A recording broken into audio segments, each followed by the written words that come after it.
What up, everybody? It's your boy Jay, and I hope you're ready for another shot of pop culture because I brought another comic chaser. That's right, folks, this is a big week because this is the beginning of One World Under Doom, and we will be talking about it, don't you worry. This week is pretty moderate. We've only got 5 books, so we're gonna kind of go in order from the book I liked the least to the book I liked the most. So, first off, Deadpool Wolverine. Again, this is more of just a for fun read. This is Benjamin Percy and Cassara on art. This feels like, honestly, something that came straight out of the 90s. Maybe because, we're also dealing with characters from the Team X, Weapon X days, like Maverick and Strife. Uh, but it does have some interesting turns, and they finally, you know, dropped the Deadpool being mind controlled thing pretty quickly. I'm interested to see where it goes though, because uh, this could lead to some interesting places, and there just seems to be like just set up for some really cool action set pieces. Like for example, like they had a really dope fight scene on the skeleton of a dinosaur. It was pretty sick. I'm not gonna lie.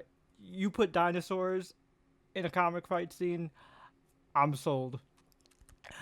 This was just high octane fun. I kind of just turned my brain off, and it was an easy breezy read. But overall, still enjoyed it.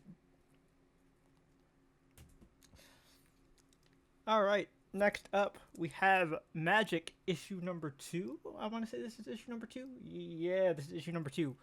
This is actually much higher up uh, than I'd normally put it. Like, I know it's on the list in order. It's technically like second from the bottom, but trust me, this week's crop is so good that's still pretty high because Magic was just more setup. I what I like about this series a lot.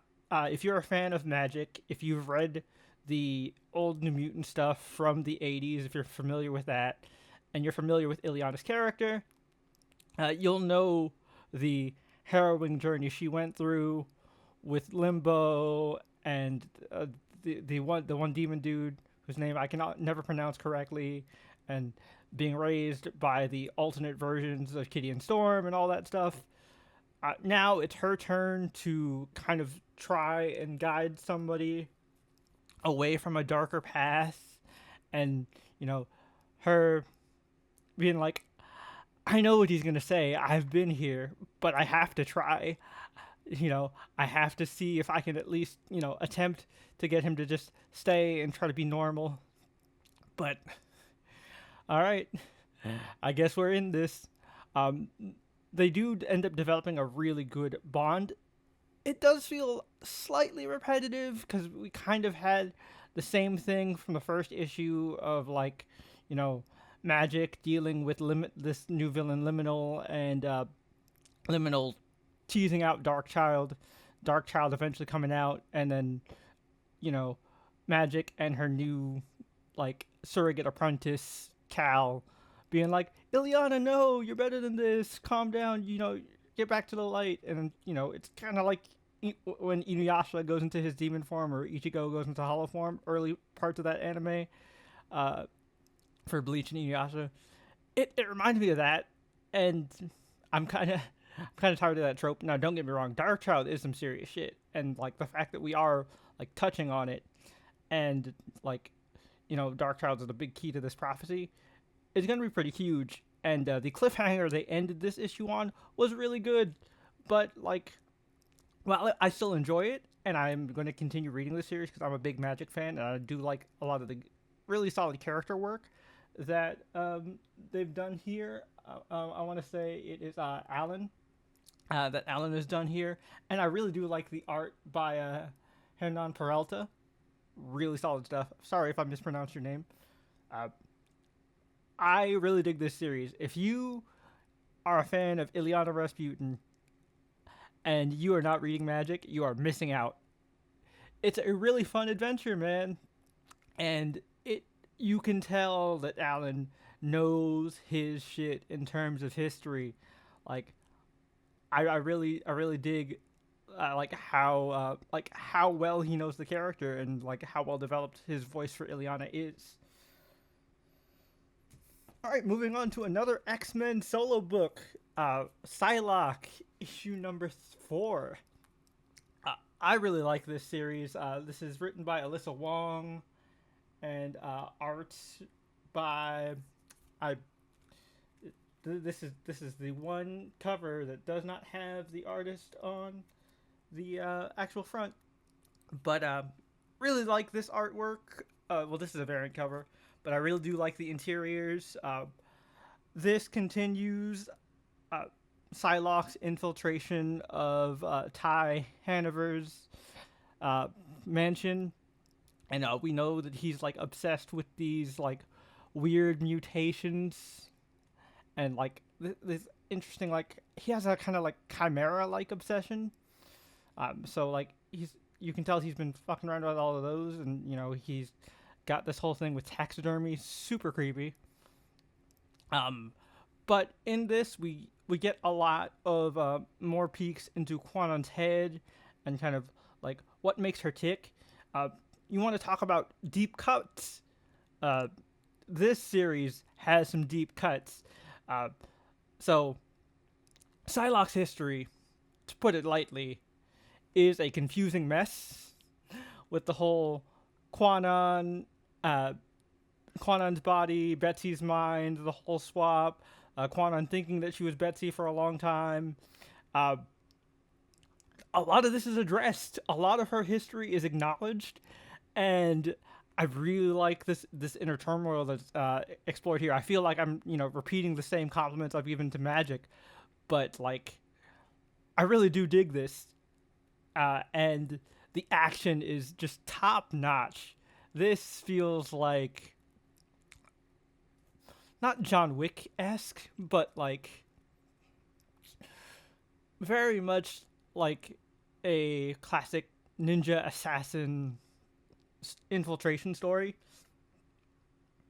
Like it has like these strong espionage vibes, and of course this still ties big into the mutant cause because Hanover, it turns out Hanover is messing with mutants, and these like spliced up powers and genes are how he is currently messing with Psylocke's mind, because he has her it's revealed at the cliffhanger that she's just kind of like locked in this mental, like not simulation but hallucination, I would say, in the mindscape, like hooked up to this machine that's connected to all these butterflies and these chimera mutant animals.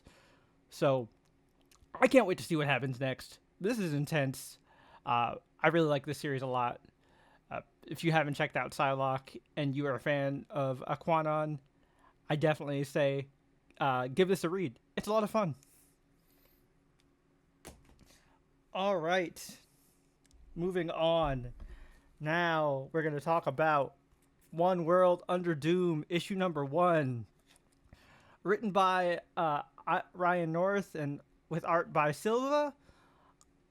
I think it's I gotta say, just first straight up, right off the bat, Doctor Doom is my favorite Marvel supervillain.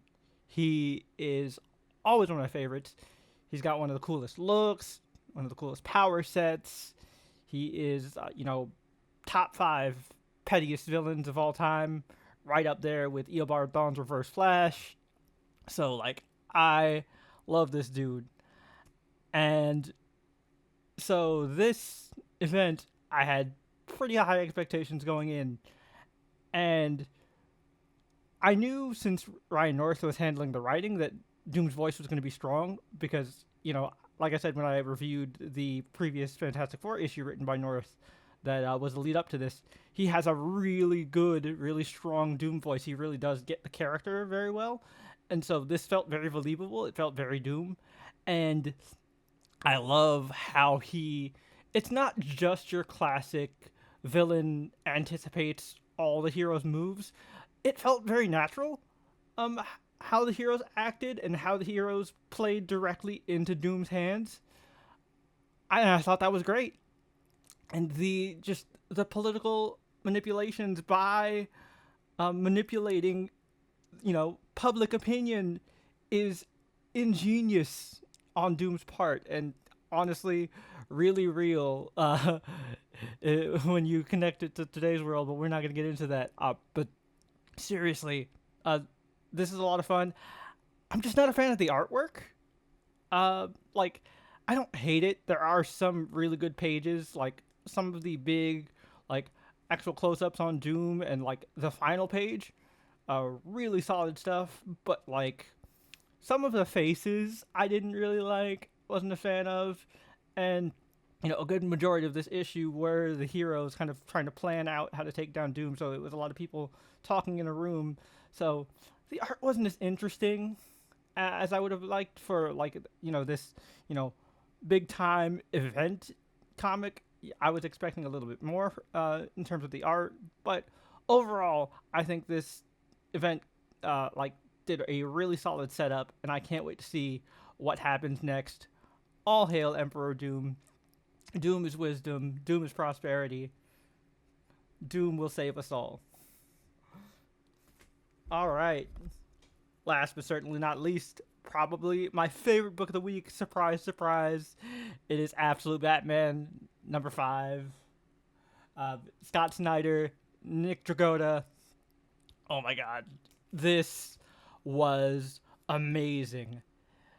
Like, not to get super nerdy with this in terms of writing, but this right here, this felt like the thesis statement of this series right here. Like, this is Bruce affirming what his Batman is and what he wants his Batman to mean.